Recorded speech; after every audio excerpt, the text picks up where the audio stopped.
السلام علیکم۔ ابلیس کے پوتا سیریز کی چھٹی ایپیسوڈ کے ساتھ ہم حاضر ہوئے ہیں۔ جن لوگوں نے ابھی تک چینل کو سبسکرائب نہیں کیا، کائنڈلی دیر نہ کریں اور چینل کو سبسکرائب کریں اور بیل آئیکن کو پریس کرنا مت بھولیں۔ چلتے ہیں ایپیسوڈ کی طرف۔ تیکوش کو دیکھتے ہی میرے من میں آگ لگ گئی تھی۔ میرے تن کا خاکی بدن تو نہ جانے کیسے اتر گیا تھا، مگر صاف پانیوں کی طرح شفاف بدن کے سمندر میں مدجزر آ گیا، اور آئینے کی طرح چمکدار میرا پورا جسم گویا روح لطیف کی مانند تھا، جس کے اندر ہیجانی جذبات نے حرکت شروع کی تو پورا بدن نفرت کی آگ میں جھلسنے لگا۔ رگوں میں تیرتا سرخ لہو صاف دکھائی دینے لگا، ایک رگ شدت جذبات سے پھڑک رہی تھی۔ تیکوش، میں تجھے زندہ نہیں چھوڑوں گا۔ میں مٹھیاں بھینچتے ہوئے اس کی طرف بڑھا تو فضا میں تیرتے وہ خوش الحان پرندے یک مکرو مہیب پرندوں اور درندوں میں بدل گئے۔ سبزے پر بیٹھی تتلیاں خون خار کیڑے مکوڑوں میں بدل گئیں۔ بہت سے زہریلے کیڑے میرے اوپر چڑھنے کے لیے اچھلنے کودنے لگے۔ بھوت پریتوں کی مانند فضا میں تیرتے پرندے بھی خون آشام نظروں سے گھورتے تیروں سے زیادہ نوکیلی چونچوں اور آہنی پنجوں کے ساتھ مجھ پر حملہ آور ہو گئے۔ میں نے دیکھ کر ایک لمحے کے لیے خوف میں مبتلا ہو گیا، مگر مولا نے مجھے اس کی دسترس سے دور رکھا۔ میرے قریب آتے ہی کسی غیبی طاقت نے انہیں بھسم کر کے رکھ دیا۔ وہ چیختے چلاتے فضاؤں میں یوں بجھ گئے جیسے شہاب ثاقب آسمان سے ٹوٹ کر گرتا ہے تو سرخ انگارے کی مانند دکھائی دیتا ہے، مگر فضا میں تحلیل ہو جاتا ہے۔ میں نے درود پاک اور آیت الکرسی پڑھ کر اپنے اوپر دم کیا۔ مجھے توانائی کا احساس ہوا، میری خوفزدگی ختم ہوئی۔ میں نے بڑے غضب کے عالم میں تیکوش کو دیکھا، پھر اپنے ارد گرد میں پھیلے کھنڈرات، صحرا اور پہاڑوں کو دیکھنے لگا۔ ایک دنیا میرے سامنے تھی جو لہو لعب میں مبتلا تھی۔ صحراؤں اور پہاڑوں میں دور دور تک بڑے بڑے بت اور احرام استادہ تھے۔ ہر بت کے پاس مختلف گیروں لباس میں ملبوس مخلوق سجدے کی حالت میں دکھائی دے رہی تھی۔ اوپر آسمان پر چاند نکلا ہوا تھا، ستارے جھلمل کر رہے تھے۔ ستاروں اور چاند کی روشنی پورے ماحول کی سرزدگی اور نحوست کے داغوں کو اجالوں میں بدلنے کی کوشش کر رہی تھی۔ یہ ابلیس کی طلسمات کی سلطنت ہے۔ اس کے بڑے بیٹے حفاف کی یہاں حکومت ہے۔ تیکوش کا لہجہ غرائے ہوئے درندے کی مانند تھا۔ یہ بدی کے گماشتوں کا وطن ہے۔ اب اس کے لہجے میں رعونت اور فخر بھی تھا۔ ہم اس سرزمین کے رکھوالے ہیں۔ تمہاری ریشمہ ہماری دسترس میں ہے۔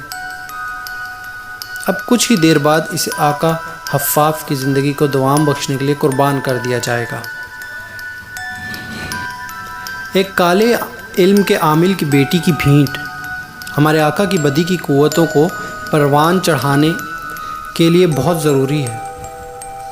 تیکوش کی بات سنتے ہی نہ جانے مجھے کیا ہوا کہ میں نے اس پر تھوک دیا اور کہا، اے بدی کے گماشتے، میں تجھ پر اور تیرے آقا حفاف مردود پر لعنت بھیجتا ہوں۔ میں دیکھتا ہوں وہ ریشمہ کو کیسے قربان کرتے ہیں۔ میں تجھے اور تیری اس دنیا کو بھی یہ بات سمجھا دینا چاہتا ہوں۔ پھر میں نے کھنڈرات کی طرف رخ بدلا اور کہا، اے بدی کے گماشتہ سنو۔ میری آواز کھنڈرات اور صحرا کے مہیب مسافتوں کو چیرتی ہوئی دور دور تک پھیل گئی۔ مجھے یوں لگا جیسے میری صدا کے بلند ہوتے ہی ہر طرف شرانگیز زندگی انگڑائیاں لینے لگی ہے۔ دور دور تک پھیلے ابلیس کے فرزند کے مجسموں کے تیور بھی بدلنے لگے، اور اس کے قدموں میں سر جھکا کر گری پڑی ابلیسی قوتوں، بدروحوں، گمراہ انسان اور کیڑے مکوڑوں کے بے جان جسموں میں حرکت پیدا ہو گئی۔ تیکوش کو میں نے انگش شہادت کے زور سے دور رہنے پر مجبور کر دیا تھا۔ میں نے آواز پہلے سے بھی بلند کی اور کہا، میری بات غور سے سنو۔ اگر تم نے ریشمہ کو اپنے آقا کی بھینٹ چڑھانے کی کوشش بھی کی تو خدائے ذوالجلال کی قسم، میں اس کی بخشی ہوئی نورانی قوتوں اور علوم کی طاقت سے تمہاری ابلیسی قوتوں کا مقابلہ کروں گا۔ اور یاد رکھنا، یہ مقابلہ جو صدیوں سے آدم اور ابلیس کے درمیان جاری ہے، یہ عہد اس مقابلے میں بھی ابلیس کی ذلت کا تماشا دیکھے گا۔ تم نے دیکھا ہے کہ صرف اللہ پر توکل رکھنے والے کبھی بھی مات نہیں کھاتے۔ اور میں تمہیں یہ بھی بتا دینا چاہتا ہوں کہ مجھے اللہ تعالیٰ کی ذات بابرکت پر کامل یقین ہے۔ میرا جلال دیکھ کر طیکوش کے چہرے کا رنگ بدل گیا۔ میں نے اسے مخاطب کیا، طیکوش تم بد عہد ہو، بد عہدی تمہاری سرشت میں لکھی ہے۔ افسوس میں نے تجھ پر بھروسہ کیا، مگر یاد رکھنا میں تجھے اب بھی راکھ میں بدل سکتا ہوں۔ اگر تمہیں اس بات پر ناز ہے کہ تمہارا آقا دیوس اور اس کا آقا فرزند ابلیس حفاف تجھے بچا لے گا تو یہ تمہاری بھول ہے۔ ایک طرف تو میری صدا نے کھنڈرات میں ہلچل مچا دی تھی، دوسری طرف میری دھمکیوں نے طیکوش کو پریشان کر دیا تھا۔ میں نے محسوس کیا کہ اس کی جلالی اور حوث گیر آنکھوں میں شرمندگی تیرنے لگی ہے، تو میں نے اس کی ذلت و مذمت کے لیے ایک اور وار کیا۔ طیکوش تم سمجھتے ہو میں ابلیس کے بیٹوں کی شیطانی سرزمین پر آ کر بے بس ہو گیا ہوں؟ تو لو دیکھو میں تجھے اپنی طاقتوں کی ایک جھلک دکھاتا ہوں۔ میں نے آیت الکرسی پڑھ کے اس کی طرف پھونک ماری تو اس کے بدن میں آگ لگ گئی۔ یہ آگ اب اس سے بجھ نہیں سکتی تھی۔ آیت الکرسی سے شریر بدنوں کو آگ لگ جاتی ہے۔ یہ آگ جو نار جہنم جیسی ہوتی ہے شیطان کی موت پر مہر ثبت کر دیتی ہے۔ اس سے قبل جب وہ ریشمہ کے اندر طاقوتی قوت بن کر مجھے للکار رہا تھا، تب بھی میں نے اسے ایک ایسے ہی وظیفے سے راکھ میں بدل دیا تھا۔ طیکوش نار جہنم سے چلانے لگا، اے نیک دل انسان مجھے ایک بار پھر معاف کر دے، اب میں عہد کرتا ہوں تجھے کبھی غضب نہیں پہنچاؤں گا، تیری غلامی کروں گا۔ میں اس وقت طیکوش کو مارنا بھی نہیں چاہتا تھا، میں نے اسے سزا دے کر اپنے مقاصد کے لیے استعمال کرنے کی تدبیر اختیار کی۔ لہٰذا میں اس کے قریب گیا اور اللہ پاک سے دعائے خیر اور مدد مانگی اور ایک دعا پڑھ کر اس کے جھلستے بدن کو آگ سے نجات دلائی، اور اس کے ساتھ ہی اس کے سر کے بالوں کا ایک گچھا اتار کر اپنے قابو میں کر لیا۔ اس نے سر جھکا کر دونوں ہاتھ اپنے سینے پر باندھ لیے اور عاجزی کے ساتھ بولا، اے میرے آقا، اب آپ کو اس غلام سے کبھی شکایت نہ ہوگی۔